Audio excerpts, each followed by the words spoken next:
Shabbat Shalom a todos. Qué gusto que hoy estamos terminando un libro. Casi nos ha tomado un año escudriñar de este libro, pero hoy lo estamos terminando. Voy a desarrollar la enseñanza el día de hoy, no sin antes tratar de hacer un resumen lo más corto posible de todo lo que hemos visto en los 21 capítulos, y hoy vamos a hacer el 22, que es el último, y entonces entraremos a desarrollar el estudio del capítulo 22. Así que espero que les sirva este resumen para que cuando ustedes vayan a revisar tanto la enseñanza como el mismo libro, les sirva como una guía para comprender la simbología que hay a través de todos los capítulos que hemos visto. Bien, empecemos. Ya que llegamos al final, vamos a hacer este resumen. Vamos a ver que en los capítulos 1, 2 y 3, ustedes cuando lo empiecen a escudriñar ustedes solos o en su Shabbat, van a encontrar que el capítulo número 1, por donde inicia, es como si el Señor se presentara, como si Yeshua se presentara, se revelara. Por eso el libro se llama Revelación de Yehoshua a Juan. Es la revelación de él. Él se está dando a conocer a Juan para que nos lo transmita a nosotros. Y también en ese capítulo especifica a quién va dirigido el libro y todo lo que se va a ver ahí. En el capítulo 2 se muestra el comportamiento de las congregaciones. La congregación tipo Éfeso, la Esmirna y la de Pérgamo y la de Tiatira. Son 4 que en el capítulo 2 se ven. O sea, primero él se presenta y luego le dice a Juan, voy a hablarle a las iglesias. Yo quiero que note una cosa. Él no le está hablando al mundo, ni a cualquiera. Le está hablando a aquel que cree en el Mesías, que cree en la palabra de Dios y que de alguna manera está metido en alguna congregación, ya sea católica, ya sea protestante, ya sea mesiánica. Entonces, eso es lo primero que usted debe captar cuando va a estudiar este libro. No es para el mundo. Si usted está pensando que el mundo es otra cosa. Es para nosotros los que creemos en él. En el capítulo 3 vuelve a hablar del comportamiento de las congregaciones tipo Sardis, Filadelfia y Laodicea. Allí dice 7 iglesias o 7 congregaciones o 7 asambleas, porque el 7 es la plenitud, o sea, es como decir a todas las iglesias que hay en el mundo que de alguna manera creen en la palabra de Dios o dicen creer en la palabra de Dios y dicen creer en el Mesías. Entonces, esa plenitud tiene un comportamiento. Unas tienen un comportamiento de Éfeso, otras tienen comportamiento de Esmirna, otras tienen un comportamiento tipo Pérgamo y así sucesivamente. Estas enseñanzas sobre los comportamientos o las 7 iglesias, usted las puede encontrar en el blog. El capítulo 4 inmediatamente entra a hablar, después que habla al comportamiento de los creyentes, va a llevar a Juan a ver la visión del trono de Dios. Dice que Juan trata de explicarnos, póngase en la posición de Juan. Juan está viendo cosas que ya pasaron, cosas que están pasando y cosas que van a pasar. Entonces, es difícil que podamos comprender lo que siente Juan viendo toda esa visión de corrido, porque no es que paró un día y el siguiente día o al otro Shabbat vamos a hablar, Juan, no, fue todo de corrido en que lo sumerge el Señor en esa visión. En el capítulo 4, cuando Juan ve el trono, lo que Juan está viendo es una simbología de lo que Dios había establecido en el campamento cuando el pueblo escogido fue liberado y aceptó el pacto. Sí, decía que la visión del trono blanco, perdón, del trono de Dios que ve Juan, es una simbología de cómo el Señor acomodó, una vez que sacó al pueblo, una vez que le entregó la Torá, cómo se acomodaban en el campamento durante el periodo del desierto. Esa simbología Juan la está viendo en el cielo en una manera magnífica y usted puede también ir a revisar esa enseñanza en el blog. Pero lo que está viendo es una visión de cómo era en el centro del campamento. El centro del campamento estaba el tabernáculo y los hijos de Jacob, las 12 tribus se habían distribuido en los 4 puntos cardinales y esos son lo que asemeja las cuatro caras que se ven, los cuatro seres vivientes. Entonces eso lo puede estudiar con calma y no quiero entrar más allá porque si no, no vamos a alcanzar a hacer toda la enseñanza de hoy. En el capítulo 5 van a ver que ya empieza a hablar de sellos y del Cordero cuando toma los 7 sellos. Y lo que está hablando allí es una simbología de que solo Yeshua, que es el árbol de la vida, podría venir a cumplir todo lo necesario para que los escogidos regresaran al diseño original. Acuérdense de Apocalipsis, porque este libro hace mucha referencia a Apocalipsis o a los profetas, pero aquí lo que está diciendo es que no había nadie que pudiera permitir que el hombre regresara al diseño original. O sea, el diseño original era cuando Adán y Eva, o el Ish y la Isha, estaban en el Gan Eden y se salieron, fueron confundidos y ya no pudieron regresar. La única manera que tiene la humanidad de regresar es que el árbol de donde ellos debieron haber comido saliera a buscarlo, y eso es lo que este capítulo simbólicamente está diciendo. El árbol de la vida viene, es el único que tiene la capacidad y la potestad y el poder para venir a recoger a la humanidad, es decir, a la novia en este caso.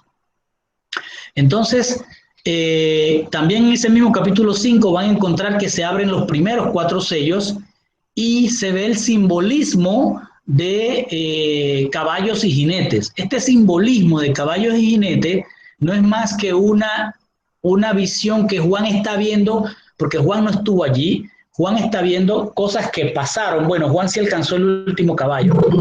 Y esta visión en el capítulo 5, cuando se ven los 4 caballos, se están refiriendo a 4 imperios que ya pasaron. Y el último imperio fue el romano, y ese tuvo la simbología de 2 caballos, el caballo negro y el caballo amarillento. Y por allí la hermana Elvia mandó un video muy bueno de la historia, y ahí yo les decía que ese era el último caballo. Entonces allí, tanto los caballos como los jinetes, para Juan, lo que está expresando Juan es que está viendo la misma visión que vio Ezequiel cuando vio los caballos en el Antiguo Testamento. Entonces, usted va a entender que esos caballos no son físicos, ni va a haber caballos que van a venir por las nubes o del cielo, sino que esto ya ocurrió, pero ese simbolismo debe quedar como una advertencia. Entonces, vamos al capítulo 6. En el capítulo 6 se va a abrir el 5º sello. Fíjense que el capítulo 5 habla de los 7 sellos, inmediatamente abre 4. El 6º capítulo va a abrir el 5º sello, y Juan inmediatamente ve las almas de los que habían muerto clamando debajo del altar. O sea, almas clamando debajo del altar, no es que están en el cielo, están debajo del altar. Entonces, ¿qué es lo que simboliza esto? Pues es el símbolo de los que duermen en la palabra de Dios, que van a ser justificados después que mueran los que faltan. Trate de comprender esa simbología. Lo que está diciendo Juan es: vi las almas de los decapitados debajo del altar, y que clamaban: Señor, ¿cuándo vas a justiciar a los que nos mataron? Y el Señor le dice: no, tranquilos, quédense ahí, duerman un poco más, porque todavía sus consiervos tienen que morir. Entonces, ahí usted haga lo siguiente: piense que hay una porción que ya duerme y una porción que en ese momento de Juan no ha dormido. ¿Sí me estoy explicando? Porque Juan lo está viendo allí. Entonces, esto parece indicar que hay un punto allí de inflexión entre un juicio, porque los caballos significan guerras, y esas guerras significan juicios. Esos juicios vinieron ¿para quién? Para los que ya duermen. No estaba Juan allí, pero hay un punto de inflexión entre ese juicio que ya pasó por aquel comportamiento que tuvieron aquellos hijos de Jacob en su momento, y va a venir después de Yeshua otro juicio que va a corresponder a los que no han muerto. Por eso el Señor dice: tienes que esperar hasta que mueran tus consiervos. Otros, o sea, todos los que vinieron después de Yeshua van a venir a otro juicio. ¿Sí? Entonces, los que ya murieron ya están sellados, y eso es lo que dice: pónganle su vestidura blanca, es que ya los está sellando, pero no los levantó. porque no van a ser levantados sino hasta la primera resurrección. Luego se abre el quinto sello, después que se abre el quinto sello, viene la venida de Yeshua, es el gran día perdón, ahí es el sexto sello, no el quinto. El sexto sello nos muestra la venida de Yeshua, el gran día de la ira de Dios. Usted lo va a leer ahí mismo en el capítulo 6. Tiene que seguir y ponerle atención a la secuencia del libro, porque el libro es complejo, pero también después que usted siga la secuencia es sencillo. Aquí nos está diciendo, primero me presenté, segundo les voy a decir a quién les voy a hablar, tercero les voy a hacer una simbología, porque ustedes tienen que regresar al diseño original, luego les voy a mostrar lo que ya pasó por el comportamiento de los primeros que ya duermen, y ustedes también van a tener un juicio por un comportamiento que ustedes van a tener, porque le está hablando a las iglesias que están, no a las que quedaron ¿sí me explico? A las que están después de Juan, y en eso estamos nosotros. Entonces, son dos juicios, el que ya pasó, de los que ya murieron, están bajo el altar, y los que van a morir hasta que se complete todo. En el capítulo 7, inmediatamente sale un número, 144,000 sellados. Entonces, ahí siempre hay una dificultad para comprender esto, y lo que Juan está viendo es una simbología de la justificación de los que ya duermen, esos que ya duermen, y que se pueden identificar como descendientes de las tribus de Jacob. Porque hasta aquel momento, antes de Yeshua, cada gente sabía de quién descendía, hasta aquello, pero hoy a la fecha ya no se sabe. Entonces lo que está hablando es un número simbólico, no se puede contar desde el bueno Abel, dice el Señor, pasando por los profetas hasta llegar a la muerte y ascensión de Yeshua. O sea, ¿cuánta gente puede haber muerto? Entonces, para dar un número simbólico, nos deja ver el Señor 144,000, porque es un múltiplo de 12. Entonces, esto es lo que está diciendo. Estos que ya duermen, es una multitud inmensa, pero yo le voy a poner el número 144,000. Es lo mismo cuando dice, en el caso de Elías, no te preocupes que yo me reservé 70, o 7,000, no me acuerdo exactamente. Entonces, luego, para que se dé cuenta que está hablando de una visión que está viendo a futuro, esta es una visión que está viendo a futuro en este momento, los caballos fue a pasado, ahora viene a futuro. Juan dice, después que ve los 144, dice, vi una gran multitud de todas las naciones, tribus y pueblos y lenguas. Aquí ya no caben los de Jacob porque ya se perdió quién era de Judá, o quién era de Leví, o quién era de Neftalí, ya no se puede decir, pero entonces lo que está haciendo Juan es viendo esa multitud inmensa que hablaban hasta diferente, y la simbología es que los primeros que fueron sellados, o sea, 144,000, al decir sellado es que el Señor ya los tiene reservados aunque duerman, pero va a completarse cuando venga esa gran multitud en la segunda venida de Yeshua. No sé si me he explicado, ¿sí? Entonces los 144 no tiene que ser como piensan los testigos de Jehová, que son 144 que se salvan, no. Estamos hablando de todos los que murieron desde el buen Abel. Y luego estamos hablando de todos los que han muerto desde Yeshua, pasando por nosotros hasta que Él venga en su segunda venida. Luego el capítulo 8 se abre el séptimo sello y aparecen 7 ángeles, 7 trompetas. Cada ángel tiene una trompeta. Esto, desde mi punto de vista, es una simbología, porque las trompetas, como podemos ver en Éxodo 10, por allá, el Señor mandó a hacer unas trompetas, ¿para qué? Para estando en el campamento, Él ya sonaban las trompetas y el pueblo tenía que venir hacia el tabernáculo. Aquí, esta simbología es de que hay un llamado, y es un último llamado para todos los creyentes agrupados en los 7 comportamientos, porque ya los que duermen, los 144,000 que duermen, ya eso no tiene.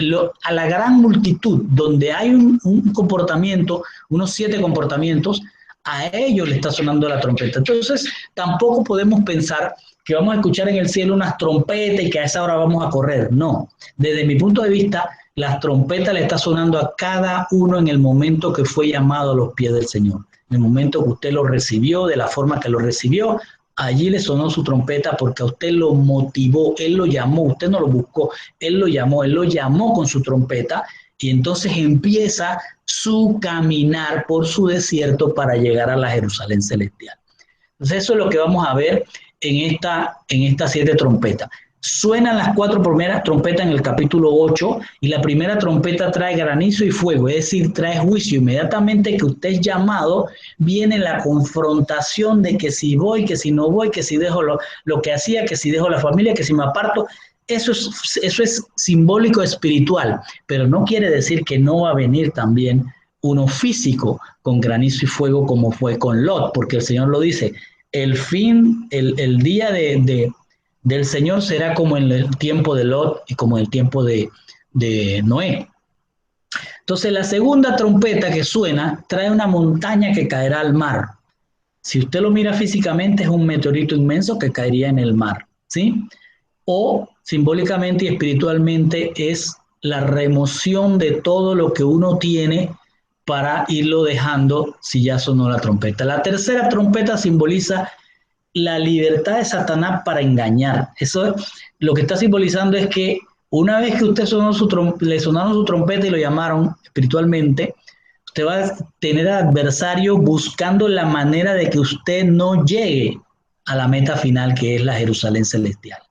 Luego va a sonar la cuarta trompeta, que es un simbolismo de cómo se apartará la misericordia de Dios. Dice, el sol se pondrá oscuro, la luna también, y no habrá luz de día ni en la noche. Es decir, el sol, que es la representatividad simbólica de la luz de Hashem, es su favor y su gracia, su misericordia se va a apartar. Es decir, aquí hay un proceso en esas 4 primeras trompetas, después que uno es llamado espiritualmente, para que empiece uno a enderezar su camino, porque va uno a regresar al diseño original. Y no se puede regresar al diseño original, como vamos a ver más adelante, con ciertos hábitos. El capítulo 9 va a sonar la quinta trompeta y esta simboliza el peor tiempo para aquellas congregaciones, para todos los que están en las congregaciones con comportamientos y que han llegado a la apostasía. Y ya sabemos qué es la apostasía, si no búsquenlo en las enseñanzas que hemos visto anteriormente. Allí es la trompeta es la peor situación para las congregaciones que apostataron, es decir, que se apartan del Señor porque no están haciendo lo que el Señor estableció en su bendita Torá. Allí la bestia y sus secuaces van a hacer sufrir por meses, al grado que muchos van a desear la muerte. O sea, se van a sentir tan mal que van a decir, ya, mejor es morirse que estar en esta tierra. Luego va a sonar la sexta trompeta en el capítulo 9 y eso simboliza un tiempo terrible para los no creyentes. Ahí va a morir la tercera parte de la humanidad, pero ni aún así esa humanidad se va a arrepentir.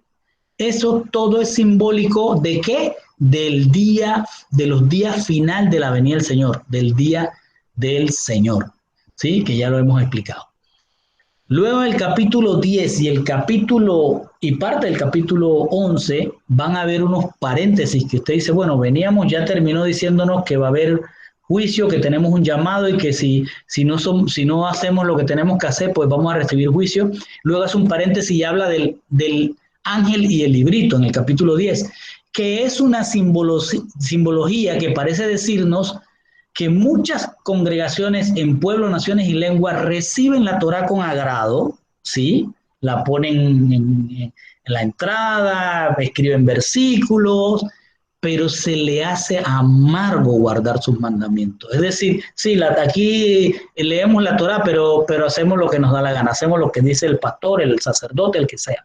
Es decir, no guardan los mandamientos ni uno ni el otro, o sea, siguen más leyes de hombre que lo de la Torá. Por eso es muy agradable, sí, vamos a hablar de la Torá, yo soy cristiano, yo soy católico, qué sé yo, pero el hacer lo ven como una carga. Entonces, luego del capítulo 11 sigue otro paréntesis y habla de los 2 testigos. Que esta simbología lo que está hablando es de que en este tiempo, ahora, porque ya Juan pasó de los caballos que fue pasado, está hablando de futuro, simboliza que en este tiempo las congregaciones se dejan engañar, ¿sí? Y los dos testigos, que son la Torá y la profecía, yacen como cadáveres públicos. O sea, la Torá y la profecía, lo dice primero, es amarga si la tenemos ahí, pero está muerta, ¿sí? Y la profecía, sí, dice que el Señor va a venir, sí, pero no ha venido. Sí, pero el Señor dice que estamos en los dolores de parto. No, pero todo eso se va a resolver. Entonces, son cadáveres públicos, tanto la Torá como la profecía, pero luego va a venir un tiempo que ya está cerca, que la Torá y la profecía van a ser levantadas y mucha gente va a ser aterrorizada, porque se van a dar cuenta que lo que decía en la Torá, no se van a dar cuenta, ya está ocurriendo si usted ve las cosas que están ocurriendo. Ya está ocurriendo que lo que dice en la Torá está pasando. Entonces ya está siendo revivido esos dos testigos. Luego en ese capítulo 11 va a sonar la séptima trompeta. Acuérdense que ya venían 6 trompetas, ¿sí? La séptima trompeta simboliza para todas las congregaciones que ya el Señor viene y que el remanente va a ser recogido y vendrá el periodo del milenio y será abierto el cielo. Todo eso usted lo va a leer, pero cuando lo lea tenga el entendimiento de que ahí se está hablando de eso. Luego el capítulo 12 es un capítulo interesante que abarca varias cosas y es un gran paréntesis también para decirnos, ok, ya te expliqué que yo te llamé, que te estoy hablando a ti, que tienes que asumir la responsabilidad de no solo saborearla en tu boca la Torah, sino que tienes que internalizarla y guardarla. Entonces ahora te voy a decir la historia de esto. Eso es lo que nos está diciendo el capítulo 12. Y el capítulo 12 nos habla de la mujer, el dragón y el niño, que eso simboliza la lucha entre Satanás y la mujer, es decir, la nación que salió de Egipto, a la cual se le entregó el librito, la Torah y las profecías, y de la cual va a salir Yeshua, que vendrá al final a gobernar con vara de hierro. Lo puede leer en ese capítulo 12. Luego inmediatamente dice, y pasó una guerra en el cielo, ¿sí? Como dejándonos ver esta lucha que se tiene en la tierra empezó en el cielo. El querub protector, que era como se le llamaba a Satanás, es lanzado al abismo con todos sus seguidores y se convierte en el adversario, en Satanás. El simbolismo es la derrota de Satanás en el cielo. Eso es lo que está hablando esa porción del capítulo 12. O sea, no veas a Satanás como que la gran cosota. Ve lo que lo derrotamos en el cielo y que ahora te toca a ti derrotarlo en la tierra porque ya te sonó la trompeta. O sea, siguiente porción de ese capítulo dice la guerra en la tierra. Es la simbología de que ahora podemos vencer a Satanás en la tierra por el sacrificio de Yeshua, no por usted mismo. O sea, no vaya a creer, no se vaya a creer que usted va a derrotar a Satanás con ayuno y oración. Ese hasta es un versículo añadido. Sino que es por el sacrificio de Yeshua que tenemos la victoria. Eso es lo que está diciendo esa porción del capítulo 12. Y luego cierra el capítulo 12 diciendo, esa guerra que empezó en el cielo, que es una lucha entre el dragón y el niño que nació de esa mujer, es una lucha que continúa hoy. Y dice, el dragón hoy está arrojando agua de su boca, es decir, mentiras, el agua es palabras, mentiras, para confundir y así hacer guerra a las congregaciones que guardan los mandamientos de Dios y tienen el testimonio de Yeshua. ¿Con qué fin? Con la finalidad de convertirlos en apóstatas y que no puedan llegar a la eternidad. Es el capítulo 12. Capítulo 13 usted va a encontrar la bestia que sube del mar y la bestia que sube de la tierra. Ambas simbolizan gobiernos. Una simboliza el gobierno de todos los gobiernos de la tierra que hoy existen y que están cortados con la misma tijera. Todos son corruptos y todos van hacia el mismo fin, que es llevar la humanidad hacia el dragón. Y está la bestia que sube de la tierra, que simboliza un gobierno que tiene dos poderes, y por eso usted lo puede identificar. Tiene el poder del sacerdocio y tiene el poder del reinado o de presidente o de primer ministro. Entonces, esas dos bestias están una trabajando para la otra. La bestia que sube de la tierra trabaja para la bestia que sube del mar. La bestia que sube del mar trabaja para el dragón. Luego, el capítulo 14 vuelve a hablar de un número que es 144,000, pero aquí dice no contaminados. Esto igual es una simbología de una multitud que Juan todavía no ve, no se puede contar porque todavía estamos en el proceso de llegar a ese número que son millones o billones, de una simbología de una multitud representada por un número simbólico, 144,000, que Juan ve y dice la palabra rescatados al cielo. Así que capte lo que está diciendo. Estos 144,000 son rescatados al cielo, no son aquellos que pertenecen a las tribus de Jacob por definición, sino que son los que son rescatados y que no se contaminaron con la religión. Luego va a haber en ese mismo capítulo 14 3 ángeles. El primer ángel simboliza la confirmación del último llamado a los creyentes en los 7 comportamientos. El segundo simboliza el anuncio de la caída de la religión que engaña a los de las congregaciones. El tercero simboliza la advertencia de las congregaciones para que no se postren ante la bestia que sube del mar. Y finalmente en ese capítulo 14 se anuncia la siega y la vendimia. ¿Sí? ¿Qué quiere decir? Quiere decir la primera resurrección y la transformación y la llegada del juicio a los humanos que se quedan en la tierra, la copa de la ira.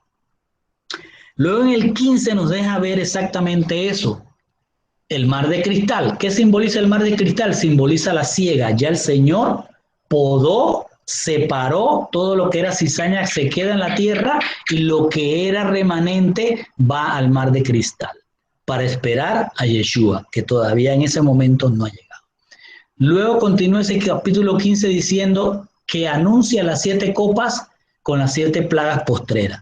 Y esto simboliza la vendimia. La vendimia es cuando el Señor va a venir a pisotear las uvas en el lagar, a mancharse su vestidura de sangre de los que mataron profetas, hicieron apostatar, dañaron la tierra. Bueno, todos esos que ya no tienen esperanza de irse al mar de cristal van a ser enjuiciados a través de las 7 copas con las plagas. Y en el capítulo 16 se desarrollan las copas de la ira. La primera es una pandemia repugnante que va a caer sobre los que quedaron. La segunda es que el mar se convierte en sangre, una simbología de es una gran mortandad sobre la humanidad que ha quedado, ¿sí?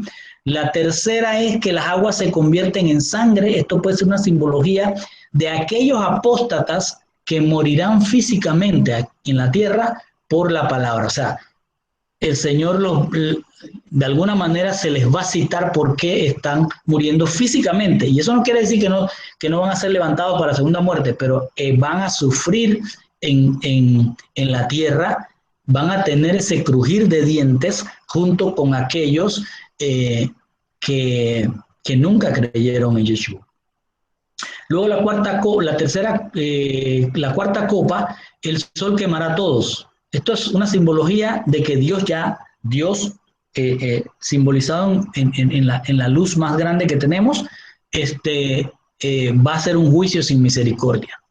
Pero también físicamente puede implicar unas grandes llamaradas del sol que van a quemar esta tierra o esta humanidad que está en la tierra. Van a ser grandes dolores para esa humanidad que quede. Y la quinta copa, la vemos en el capítulo 16 también, dice que será derramada sobre el trono de la bestia. Esto lo que simboliza es que la bestia va a perder el control sobre las masas. Imagínense si ya vienen con una pandemia repugnante, si ya una gran mortandad por toda la tierra, si también aquellos que creían pero apostataron también están muriendo, que vienen los fuegos que ya están dándonos el Señor señales de cómo están ocurriendo en el mundo en estos momentos, pues va a venir una llamarada grande del sol posiblemente, y esto va a causar grandes muertes. Pero fíjense lo que dice al final de cada porción del capítulo 16 cuando pasa esto, dice, pero no se arrepentirán. Y después cuando pierde el control la bestia y todo el mundo empieza a matarse entre ellos, a robarse entre ellos, a crear una situación que ya no hay ejército que la aguante, tampoco se van a arrepentir. Finalmente se llega a la sexta copa, que es una simbología de que el remanente va a entrar a tomar control de la tierra. Eso debe ser algo dolorosísimo para esa humanidad que ha creído que podían tener el control de todo. Y finalmente la séptima copa, se oye la voz desde el cielo que dice, hecho está, esto se acabó. Entonces pasamos al capítulo 17, que es como que, bueno, Juan, ya te dije lo que le tienes que decir que va a pasar, tanto en las copas como en las trompetas, como en el llamado. Ahora fíjate, le dice, parafraseándolo yo, te voy a hablar de lo que causa que esos comportamientos los lleven a la muerte eterna a los que están en las congregaciones, ya sea tipo Éfeso, tipo Pérgamo, etc. Dice el capítulo 17, habla de la condenación de la gran ramera, y ahí se explica quién es la gran ramera y cómo será destruida. El capítulo 18 vuelve a hablarnos, pero ahora diciéndonos es Babilonia, ¿sí? La gran ramera es Babilonia y la gran ramera es la religión. Y allí el Señor llama al pueblo a salir de las religiones y se deja ver cómo sufren los que vivían de ella. Es decir, esto no es que viene posterior a las plagas. El Señor hace un paréntesis y le dice, te voy a decir lo que los llevó a que se quedaran en la tierra y no fueran al mar de cristal. ¿Sí me explico? Entonces le está diciendo, salgan de allí porque la religión es lo que los va a atar y se van a quedar. Eso es lo que está diciendo. Y luego explica cómo van a sufrir todos los que viven de la religión. Cómo van a sufrir hasta los que están en los coros, los que están ¿se acuerdan de eso? Los mercaderes y todo esto. Luego el capítulo 19 vuelve a retomar el tema, ahora diciendo, bueno, ya te dije cómo iba a terminar aquello, ya te dije el mar de cristal, te hizo un paréntesis para explicar que no deben quedarse en esas congregaciones religiosas. Entonces, fíjate ahora, dice, ahora va a venir alabanzas en el cielo, porque ya esa, dice, hay una multitud, todo el remanente está gozoso, cantando, glorificando al Señor, porque se ha cumplido lo que el Señor estableció en Génesis 1:26. Y ahí se hace el anuncio en ese capítulo de las bodas del Cordero. Y viene el novio. Luego viene el capítulo 20 y nos habla del milenio, donde simboliza un tiempo de gobierno de la Torá en la tierra. ¿Por qué? Porque ya vimos que el Señor estableció que entrara el remanente a gobernar. Se viene la derrota de Satanás y viene el juicio del trono blanco en el capítulo 20. Y el capítulo 21 ya nos deja ver el final de lo que es este mundo como lo conocemos. Viene cielo nuevo y tierra nueva, la Jerusalén que vimos la clase pasada, la enseñanza pasada, como qué dimensiones tenía, porque el Señor le plació dando esas dimensiones. Viene la Jerusalén celestial, el remanente se va a la eternidad y este universo desaparece y solo queda la eternidad. Entonces llegamos hoy al capítulo 22, que si ya se dio todo, entonces ¿qué nos va a decir el Señor hoy? Bueno, lo que yo he encontrado en esta enseñanza que vamos a ver es que el Señor está mostrando el pacto matrimonial de la novia que vimos en la enseñanza pasada, ¿sí? Entonces, hoy vamos a ver qué es ese pacto que el Señor está haciendo con la novia. Se establecerá en esto simbólicamente cómo será el pacto, la relación, el nuevo matrimonio y se dan las debidas cláusulas del pacto. Así que póngale atención. Acuérdese cómo era el pacto matrimonial o cómo era el matrimonio. Primero el novio, en aquella antigüedad, en la tierra de Israel, el novio va a la casa de la novia llevando la dote por la novia y el acuerdo matrimonial. Si lo pone simbólicamente, Yeshua entregando su cuerpo para derramarse a sangre y poder a través de ese sacrificio tener a la novia. ¿Sí? Esa es la dote. Se da un periodo de tiempo después de que el novio va a la casa de la novia, entrega la dote, llegan a los acuerdos del matrimonio, entonces él se va, ¿sí? Él se va a ir y esa boda queda establecida por algún tiempo, que puede ser hasta de un año, y en ese periodo la novia ya públicamente es tratada como si ya estuviera casada, ¿sí? Ponga atención a lo que está diciendo el Señor. Si usted le sonó su trompeta hace 30 años, entonces usted debería estar hace 30 años casada o casado. Entonces, continúa el proceso de este matrimonio. Aunque estaban separados, la unión no podía disolverse excepto por un divorcio legal. Y el divorcio lo establece Yeshua en el Evangelio y dice, solo le darás carta de divorcio a tu mujer si ella hace una abominación sexual. Es decir, si hace ese tipo de cosas, le puedes dar inmediatamente su carta. El incumplimiento de la fidelidad, fíjense, era tratado como adulterio en aquella época. Es decir, si ya la novia, ya se hizo el pacto, ya el novio entregó la dote, la novia se queda en su casa, el novio se va para su casa, la novia debe comportarse como una mujer casada, pero si ella comete un desliz, eso es totalmente tratado como un incumplimiento de la fidelidad. Así que póngase a pensar, cuando usted recibió su trompetazo, hace 10, 15, 5 o hace un año, que se le anunció el novio, pues hay que ver cómo uno va a empezar a cambiar. La novia se preparaba para su futuro papel de esposa, fíjense lo que está diciendo, tomémoslo espiritualmente, la novia se preparaba para su futuro papel de esposa y el novio se encargaba de conseguir el futuro alojamiento. Por eso él le dijo, voy a preparar alojamiento para ustedes.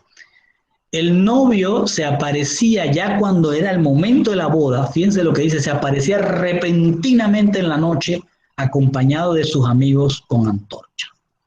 Y luego la boda en sí consistía en conducir a la novia a la casa del novio.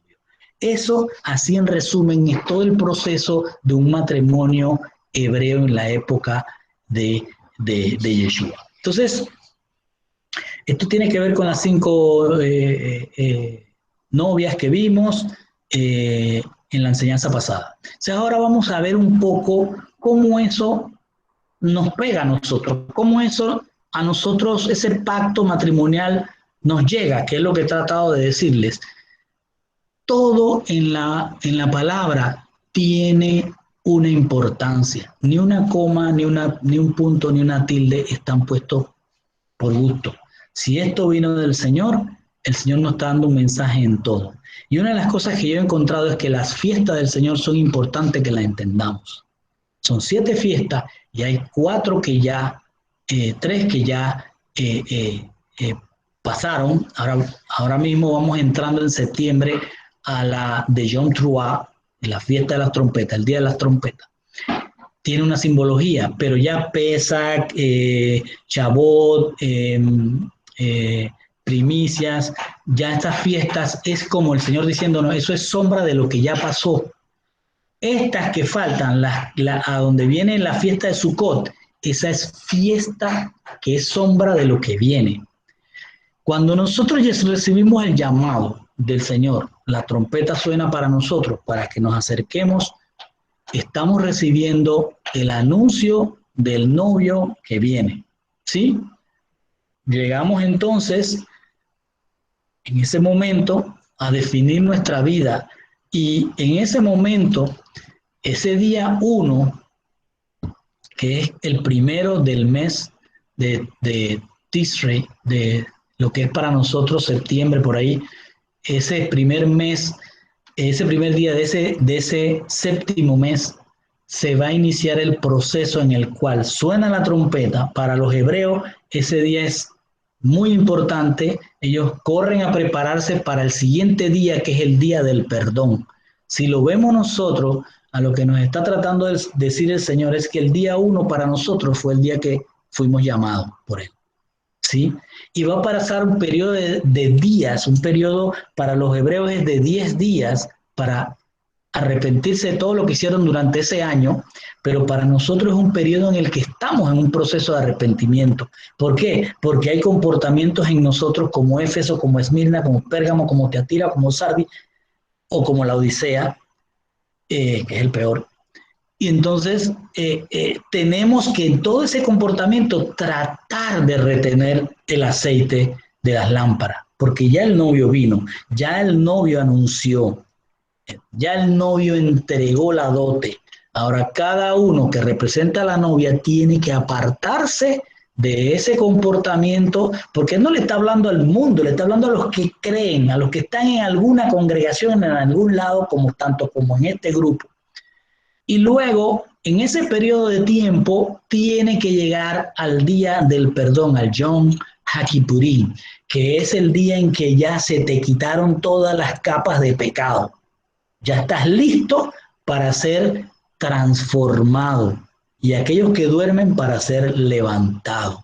¿Sí? Y en ese día de perdón, ya la novia está lista para entrar a lo que va a ser la fiesta de Sukkot. ¿Sí? Entonces, en esa fiesta de Sukkot, todas las novias que guardaron aceite, que no guardaron el aceite, van a sufrir todas esas plagas que vimos, tanto de las trompetas como de las copas, y finalmente las novias que retuvieron el aceite son las que van a ir al mar de cristal para esperar al novio, para que el novio en el octavo día, en el día postrero, ¿sí? Después de 7 días, que va a ser el milenio, o sea, 7 días simbólicos, el periodo de la Torá, en el octavo día ya serán uno con el Señor y ese es el día postrero. Entonces, ahora sí vamos a entrar a ver este capítulo 22. Es como si, para mí es como si usted estuviera leyendo el acta, el pacto del matrimonio cuando el novio vino. Porque fíjense lo que va a decir. Primero, en Revelaciones 22:1-3. Entonces el ángel me mostró el río de agua de vida, que brilla como el cristal. Este es Juan hablando, que fluye desde el trono de Dios, es decir, del Cordero.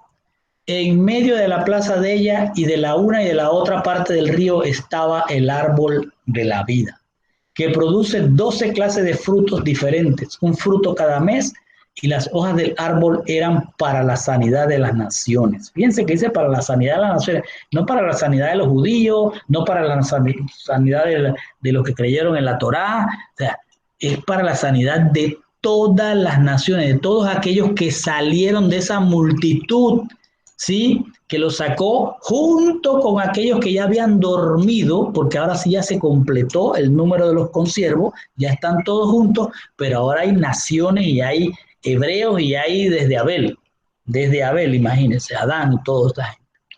Y ya no habrá más maldiciones, pero ahí la palabra que aparece es Natsema. Es una palabra interesante porque me llamó la atención. Yo digo maldiciones, pero entonces está hablando si usted la ve, la revisa en el griego, está hablando de apostasía. O sea, en otras palabras, no es que va a haber maldiciones en el cielo. Es que no va a haber apostasía, ya no va a tener ninguna animosidad, ningún deseo de ir en contra del Señor. Y dice, el trono de Dios, es decir, del Cordero, estará en la ciudad y sus siervos le adorarán.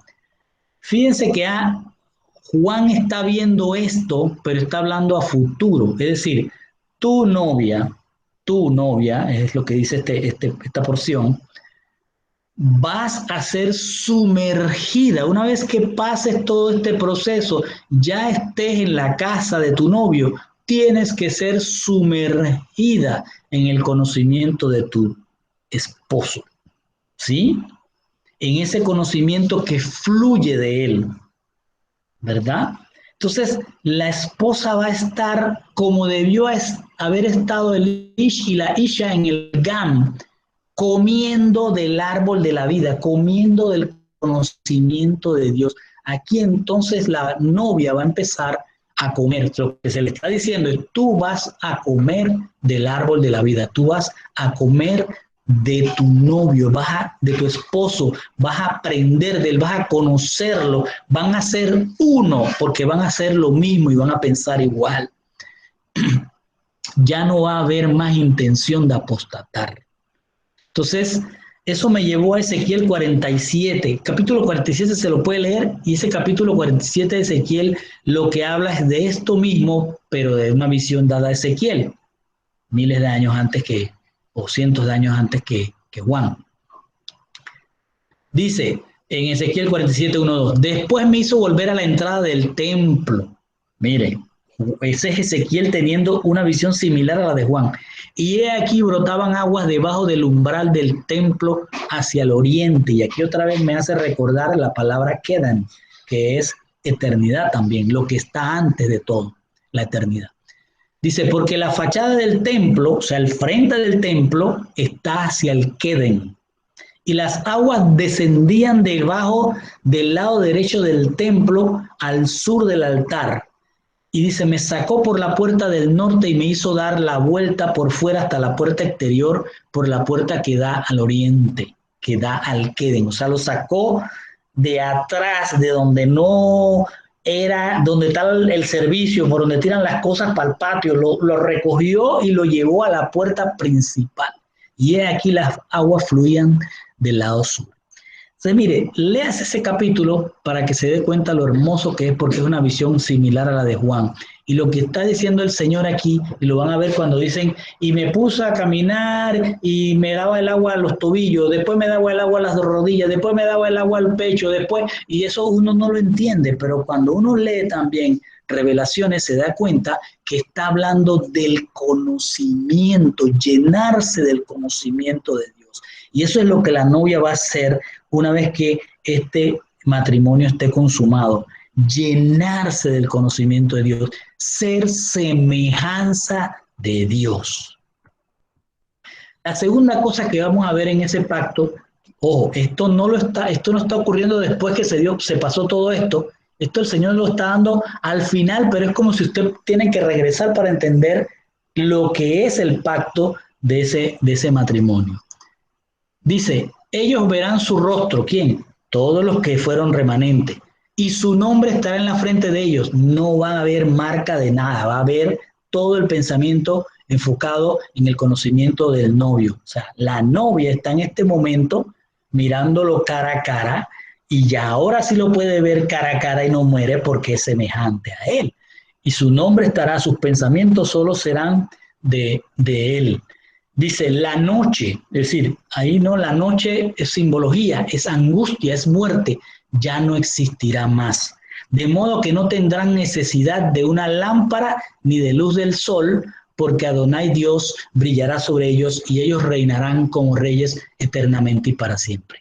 Para darle un poquito más de claridad a este pasaje, vámonos al Salmo 17, 15, que dice, en cuanto a mí, dice David, justificado, ya levantado, porque él sabe que va a morir, pero cuando él sea justificado, levantado, dice, contemplaré tu rostro, lo verá cara a cara.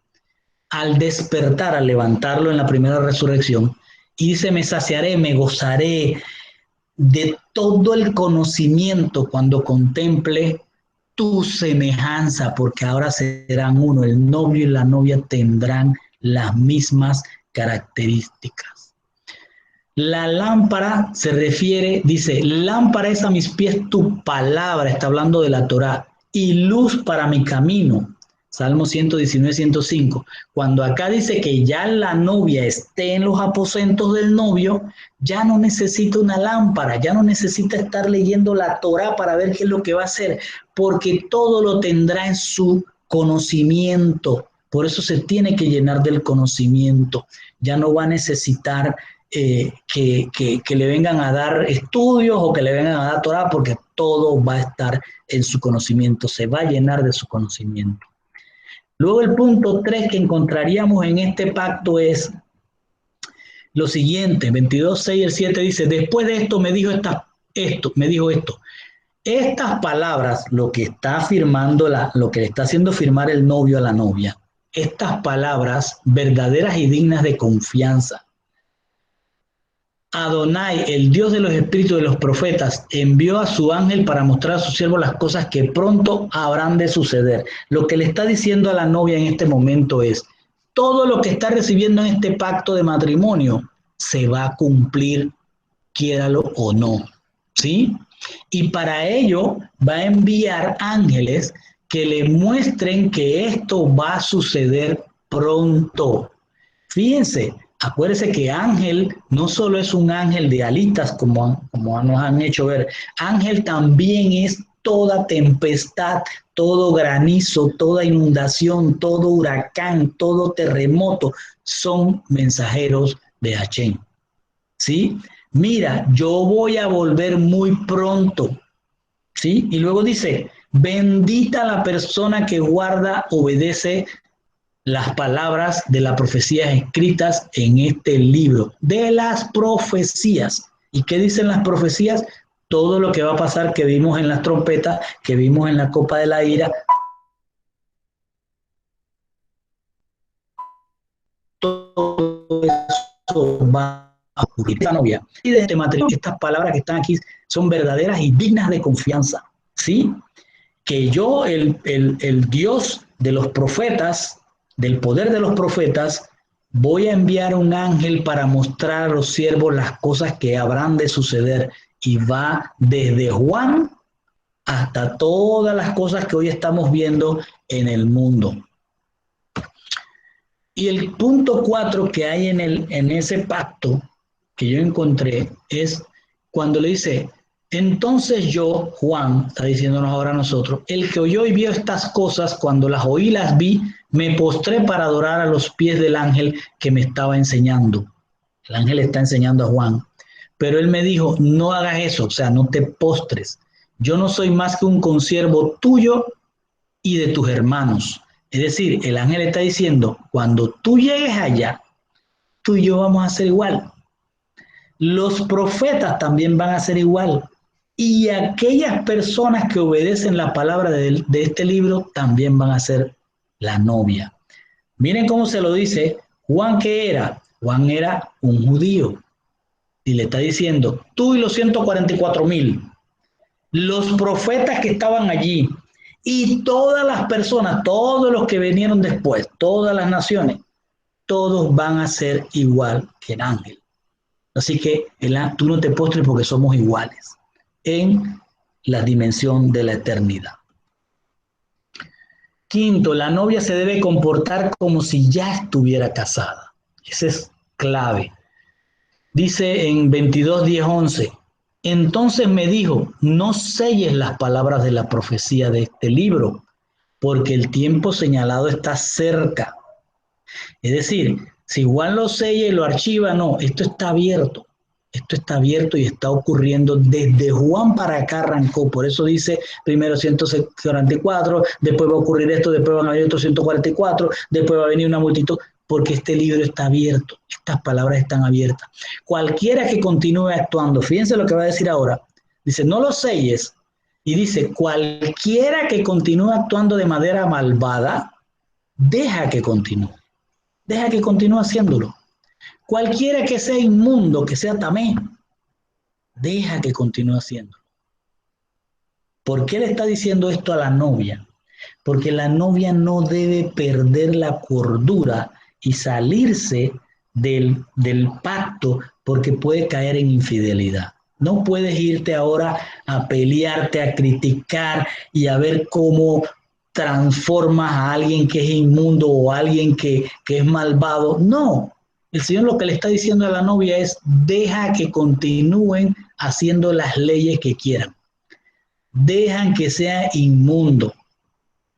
Y luego le dice, pero además, quien sea justificado, o sea, quien sea novia, deja que continúe actuando como novia, que actúe con justicia. Y cualquiera que haya sido apartado, que continúe santificándose aún más. Es decir, hay novias que están metidas en congregaciones donde están siendo malvados y en vez de ir a confrontarlos, déjenlo que siga malvado, pero usted siga siendo justificado y usted siga siendo santo. Porque hoy día, como vemos en la grafiquita que les puse, todas las religiones están haciendo caminar a la gente alrededor de la Biblia, pero no a través de la Biblia. En Romanos 9:7 dice, Pablo refiriéndose a Isaías dice, Isaías también exclama en cuanto a Israel, en cuanto a la novia, aunque el número de los hijos de Israel, fíjese lo que dice, aunque el número de la novia sea tan grande como la arena del mar, solo un remanente será salvo.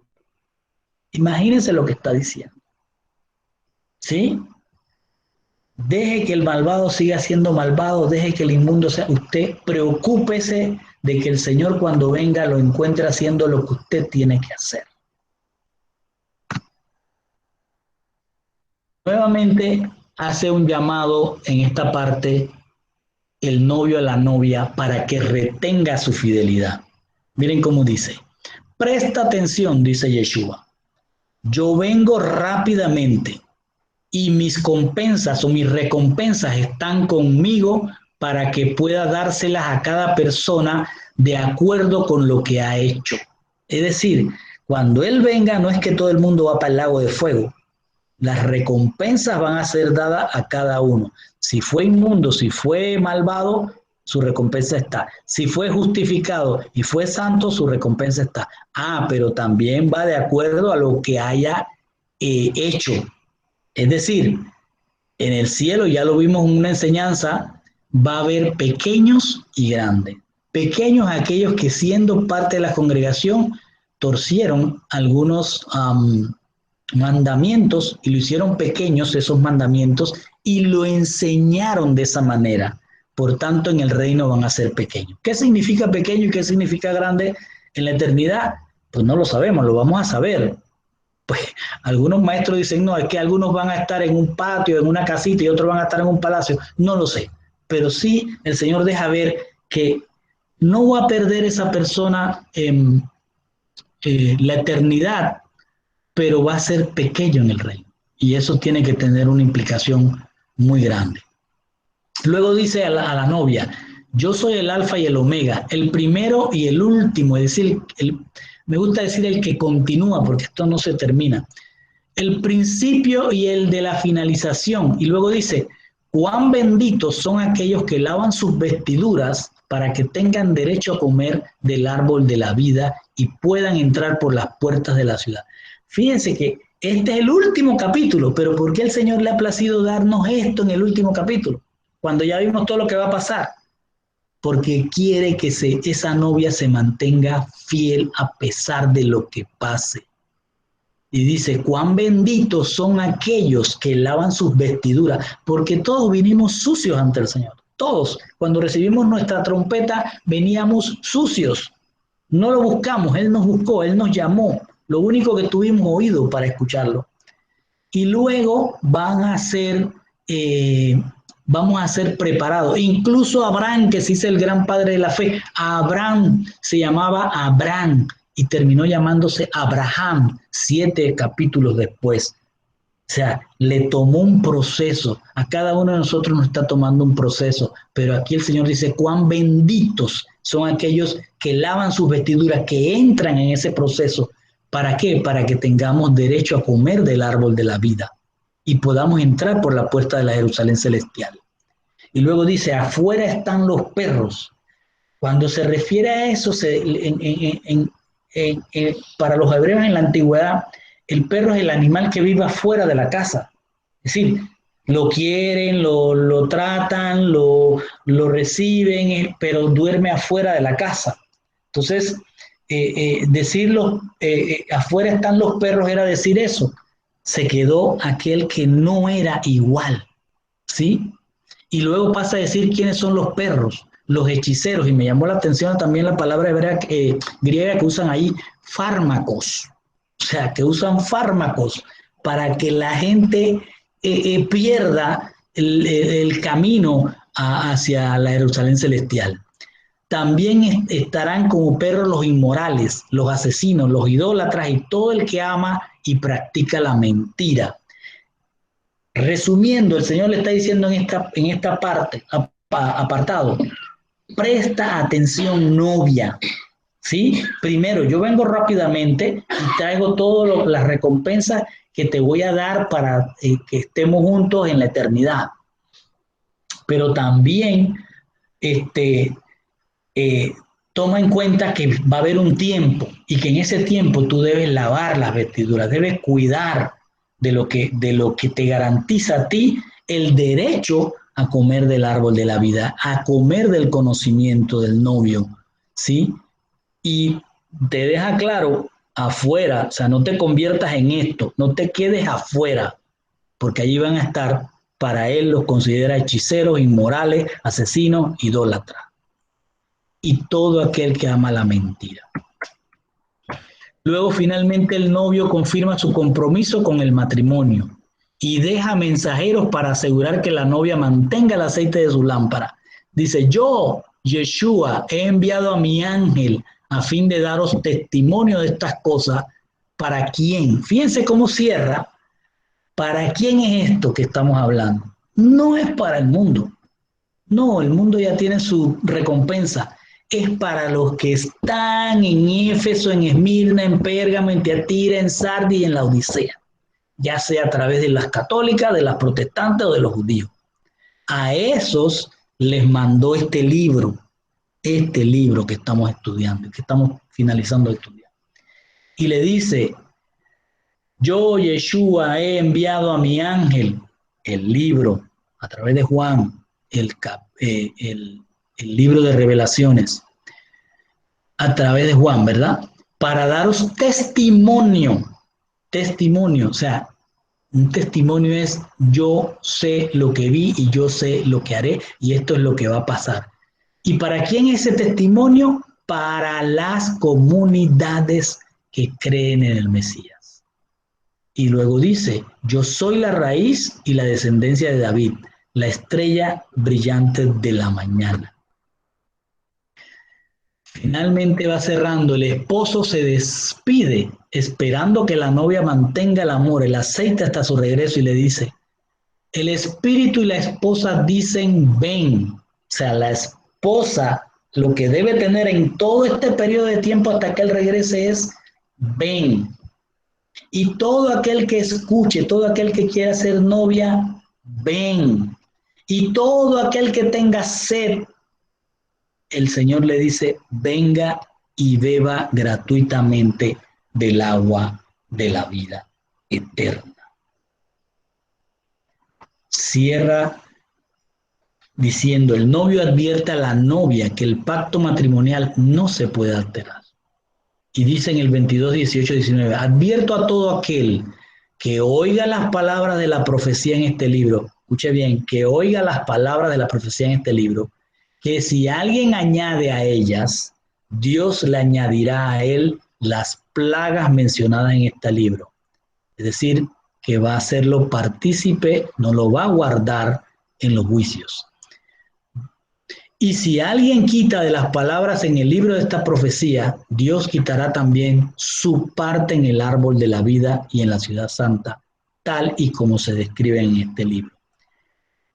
En sencillo le está diciendo a la novia, novia, te advierto que si cambias algo de lo que te estoy diciendo, que ya yo te dije que era el primero y el último y que yo son verdaderas mis palabras, pues no las cambies. En este pacto no las cambies.